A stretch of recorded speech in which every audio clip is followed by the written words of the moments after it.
We all know that World War II ended in 1945, but what if the war continued for another, let's say, 20 years and ended in flames when Germany launched nuclear missiles at the most part of Europe? A Europe now in complete destruction, shrouded with deadly radiation and isolated from the rest of the world. Paradise Lost is a leap of faith for developer Polyamorous and are built around the 5 stages of grief by Kubler-Ross and a vast sense of what if this really could have happened. But finding the truth about what really happened in the bunker and the question if you really are alone down there is enough to make you become a slightly bit paranoid.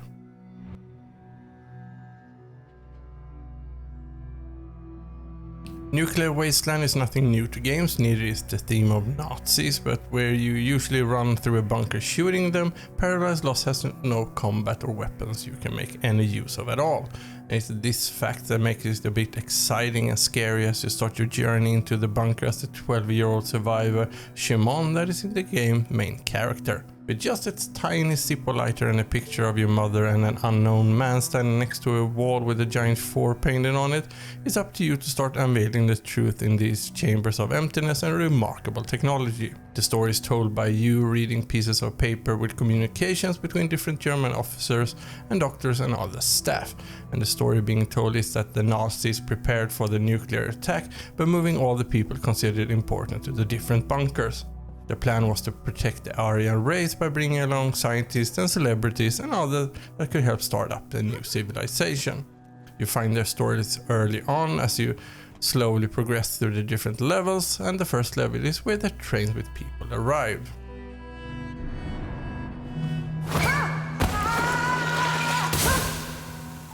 And it's also here you become aware of all the tiny but well thought details in the game, details that are there to feed you the sense of something bad really happened here too, since everything is simply left like the people stood up and disappeared on the spot. Simply walking in the snow creates the sense of realism, so if you just close your eyes and listen to the sounds, you can almost imagine yourself being outside your own home when the first snow has fallen and casually walking around in it. And if you ever played the Metro series, I can assure you that it merely takes a couple of minutes of playing Paradise Lost before you stop looking over your shoulder, since there are no mutant monsters in this game. I mentioned earlier that the game is divided as chapters around the 5 stages of grief by Kubler-Ross. If you are new to the concept, it's about terminally ill people and also grieving family members go through the different stages in the following order: denial, anger, bargaining, depression and acceptance. And it's a really clever way by the developer to set the tone of the different chapters and what you will experience. Paradise Lost is a walking sim, so there exists no apparent way to run or jump for that matter. The whole pace of the game is to slowly and methodically unfold the story of the bunker and the fate of all that used to live there. There are no puzzles, so everything is set for you to open your mind and experience the whole game. Controls are very pleasant and all your points of relevance are more clearly marked with a white bright circle. A pleasant feature is how you open and close doors. You have to manually move the cursor to have a tiny sense of pulling or pushing in the correct direction.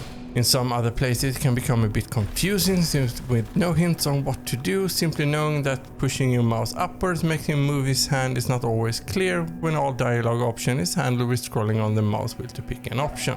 But those small things fade away as you start to pick up on all the subtle sounds that is always in the background. Sounds that sometimes even make you believe that you are not alone, but mostly sounds of a world that continue to live on even if there are no humans around. There are places to experience some of the game's beautiful soundtrack, but you are mostly left without that, and that truly adds to the feeling of loneliness and almost being on an alien planet exploring for the first time. The graphics of Paradise Lost is truly above and beyond. I talked earlier about the attention to details, but let's not forget to mention how fantastic all the different locations are. From the icy snowy outside to every office, houses, everything just adds to the experience and nothing appears odd or misplaced. If you are sensitive to head bobbing and that the field of vision in-game are moving slightly back and forth, this game can be a real challenge for you to play. Paradise Lost will cost around $15 when it's not on sale, and for that you will in return have around 4 hours of gameplay if you decide to experience all the different elements in the game. You will get a captivating and fascinating story to experience, all boxed together with beautiful graphic and sound. I could talk for hours about all the stories you unfold on your playthrough, but I know that it's best for you to experience them for yourself for the first time. But don't be a stranger and come back here to this video. Let me know if you played it and what you thought about it. But it's best to once again remind you that don't buy this game in hope of a high tension action and shooting gameplay. This is not Wolfenstein, this is Paradise Lost. Paradise Lost tells a story that is in some ways don't appear so far-fetched, and after experiencing the full story you will always wonder how close to the truth some of these stories actually are.